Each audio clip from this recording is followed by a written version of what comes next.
Infographics जो हैं ये बेसिकली जो वर्ड है वो है इंफॉर्मेशन ग्राफिक्स, जिसको हम जब शॉर्ट फॉर्म में बोलते हैं तो हम कहते हैं इन्फोग्राफिक्स। अब सवाल ये पैदा होता है कि इन्फोग्राफिक्स दरअसल हैं क्या? देखें जी, बहुत ही आसान सी बात है। जब भी किसी भी इंफॉर्मेशन को ग्राफिक्स की सूरत में या ग्राफिक्स की मदद से प्रेजेंट किया जाता है, तो वो बेसिकली इन्फोग्राफिक कहलाता है। मिसाल के तौर पे अगर हम स्मोकिंग के जो नुकसानात हैं, डिसएडवांटेजेस हैं, इनके हवाले से अगर एक ग्राफिकल इंफॉर्मेशन प्रोड्यूस करें, तो ये डिसएडवांटेजेस ऑफ स्मोकिंग पे एक इन्फोग्राफिक कहलाएगा। अच्छा, अब बात ये है कि इन्फोग्राफिक हम बनाते क्यों हैं या इस्तेमाल क्यों करते हैं? ये बहुत ही इम्पोर्टेंट बात है। देखें, ये नेचुरल है कि इंसान का जो दिमाग है, वो किसी भी इंफॉर्मेशन को बेहतर तरीके से प्रोसेस कर सकता है, ज़्यादा बेहतर तरीके से प्रोसेस कर सकता है, अगर वो इंफॉर्मेशन विजुअल की फॉर्म में हो। आप लोगों को मालूम होगा, हमें चेहरे अक्सर याद रह जाते हैं, नाम याद नहीं रहते। आप लोगों को बहुत सारे ऐसे लोग याद होंगे जो स्कूल में बहुत अरसा पहले आपके साथ पढ़ते रहे। आज आपको उनके नाम शायद याद नहीं, लेकिन उनका चेहरा अभी भी आपकी आंखों के सामने और आपको याद है। तो बेसिकली क्या प्रूफ हुआ कि विजुअल ज़्यादा देर तक याद रह जाता है और ज़्यादा आसानी से समझा जा सकता है। इसीलिए हम किसी भी इंफॉर्मेशन को जब प्रेजेंट करते हैं, तो बीइंग ग्राफिक डिज़ाइनर हम उसको ग्राफिक्स की सूरत में या विजुअल की सूरत में जो है वो प्रेजेंट करते हैं, और यही कहलाता है इन्फोग्राफिक्स। अच्छा, कुछ स्टैटिस्टिक्स मैं आपसे शेयर करना चाहता हूँ जो कि सपोर्ट करते हैं इन्फोग्राफिक के आइडिया को, और फिर उसके बाद हम इसके बारे में कुछ मज़ीद गुफ्तगू करेंगे। एक मोहतात रिसर्च के मुताबिक 40% लोग जो हैं वो किसी भी इंफॉर्मेशन को ज़्यादा बेहतर तरीके से रिस्पॉन्स करते हैं, समझते हैं, जब वो इंफॉर्मेशन विजुअल की फॉर्म में होती है, ना कि अल्फाज की फॉर्म में। देखें, हमें पता है कि कोई भी जो इंफॉर्मेशन है वो वर्ड्स की सूरत में प्रोवाइड की जा सकती है, जैसे कि इस वक्त मैं भी आप लोगों से बात कर रहा हूँ और आप लोगों को कुछ चीज़ समझा रहा हूँ। जब मैं उसी कॉन्सेप्ट के हवाले से या उसी चीज़ के हवाले से आपको कोई एग्जांपल दिखाता हूँ जो विजुअल फॉर्म में होती है, तो आपके लिए उस चीज़ को समझना ज़्यादा आसान हो जाता है। लिहाजा यही वो वजह है जिसकी वजह से हम लोग इन्फोग्राफिक को डिज़ाइन करते हैं।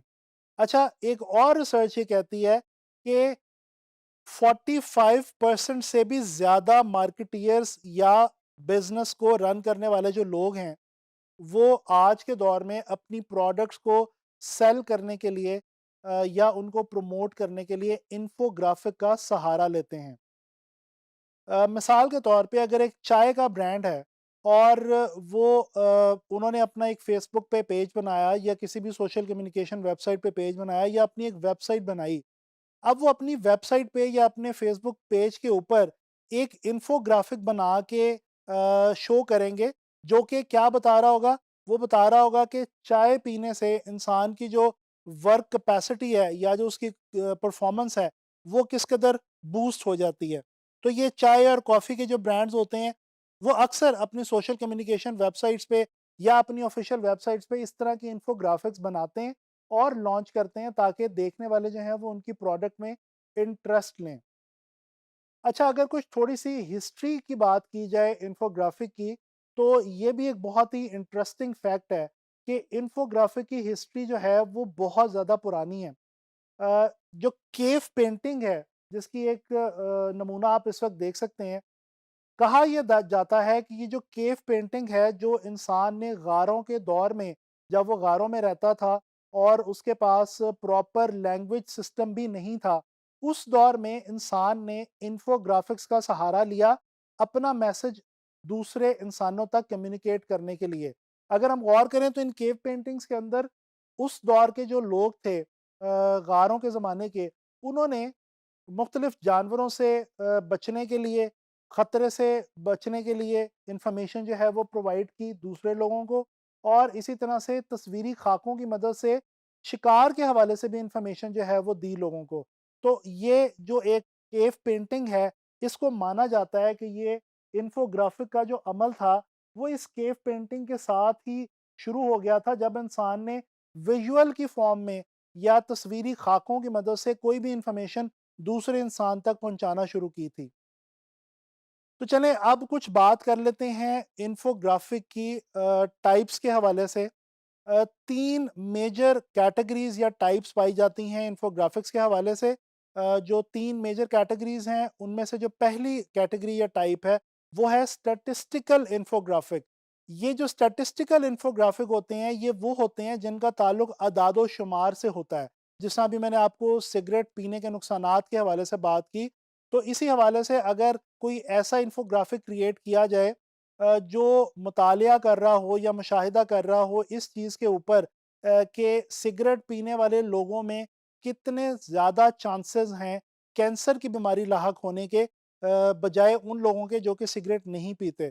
तो अब ये जो एक रिसर्च है या ये जो एक सवाल है, इसको सपोर्ट करने के लिए जब हम ग्राफ़िक्स क्रिएट करेंगे और ग्राफ़िक्स की मदद से एक इन्फोग्राफ़िक बनाएँगे, तो उसमें डेफ़िनेटली हम स्टैटिस्टिक्स का सहारा लेंगे। तो ये जो एक टाइप है, ये है स्टैटिस्टिकल इन्फोग्राफिक की। अच्छा, फिर इसके बाद एक और टाइप या कैटेगरी आती है जो कि कहलाती है प्रोसेस फ्लो चार्ट इस इन्फोग्राफिक। अब ये जो प्रोसेस फ्लो चार्ट है, इसका ताल्लुक किसी भी प्रोसेस से होता है। जब आप कोई भी प्रोसेस ग्राफ़िक्स की सूरत में या तस्वीरी शक्ल में आप बयान करते हैं, तो बेसिकली आप एक ऐसा इन्फोग्राफ़िक क्रिएट कर रहे हैं, जो कि जिसका ताल्लुक जो है, जिसकी कैटेगरी जो है, वो टाइप जो है, वो प्रोसेस फ्लो चार्ट वाली है। मिसाल के तौर पे पेंसिल से हम ड्राइंग करते हैं, स्केचिंग करते हैं, लिखते हैं। अब फैक्ट्री में ये पेंसिल तैयार किस तरह से होती है? अब ये एक पूरा प्रोसेस है। अगर इस प्रोसेस के हवाले से एक इन्फोग्राफिक क्रिएट किया जाए, तो वो कहलाएगा एक प्रोसेस फ्लो इन्फोग्राफिक। इसी तरह से एक और कैटेगरी तीसरी जो कैटेगरी है, वो है जनाब अली ज्योग्राफिक इन्फोग्राफिक्स। ये जो ज्योग्राफिक इन्फोग्राफिक्स होते हैं, इनका ताल्लुक होता है ज्योग्राफी से, यानी कि इलाके से।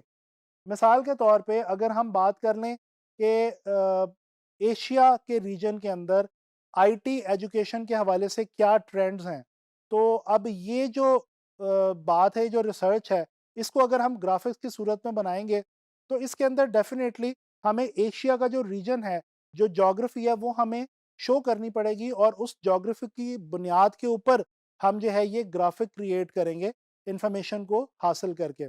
तो बेसिकली इंफॉर्मेशन ग्राफिक्स के बारे में आपने देखा कि ये एक ऐसा काम है जो ग्राफिक डिज़ाइनर्स जिसकी मदद से किसी भी किस्म की इंफॉर्मेशन को ग्राफिक्स की मदद से और तस्वीरी शक्ल के अंदर प्रेजेंट करते हैं, और इसका फ़ायदा ये होता है कि जो देखने वाला है, जो व्यूअर है, वो बड़ी आसानी से उस इंफॉर्मेशन को अंडरस्टैंड कर सकता है और ज़्यादा देर तक याद रख सकता है। आजकल के दौर के अंदर डिजिटलाइजेशन का दौर है और डिजिटल मीडिया का दौर है। डिजिटल मीडिया के ऊपर आप किसी भी बड़े ब्रांड या बड़ी कंपनी के फेसबुक पेज पे चले जाएँ, आप इंस्टाग्राम प्रोफाइल्स पे चले जाएँ, वहाँ पे वो जो कंपनीज़ हैं, जो ब्रांड्स हैं, वो अपनी प्रोडक्ट या सर्विस से रेलेवेंट टॉपिक्स पे रिसर्च करके डिफरेंट इन्फोग्राफिक्स जो हैं, वो डिज़ाइनर से, ग्राफिक डिज़ाइनर से बनवा के वहाँ पे अपलोड करते हैं और लोगों तक पहुँचाते हैं, ताकि लोगों का उनके जो ब्रांड या प्रोडक्ट है, उसमें इंटरेस्ट बना रहे और उनकी जो वो वेबसाइट है, उसके ऊपर उनकी ट्रैफ़िक भी रहे, ज़्यादा से ज़्यादा लोग उसको विज़िट करते रहें।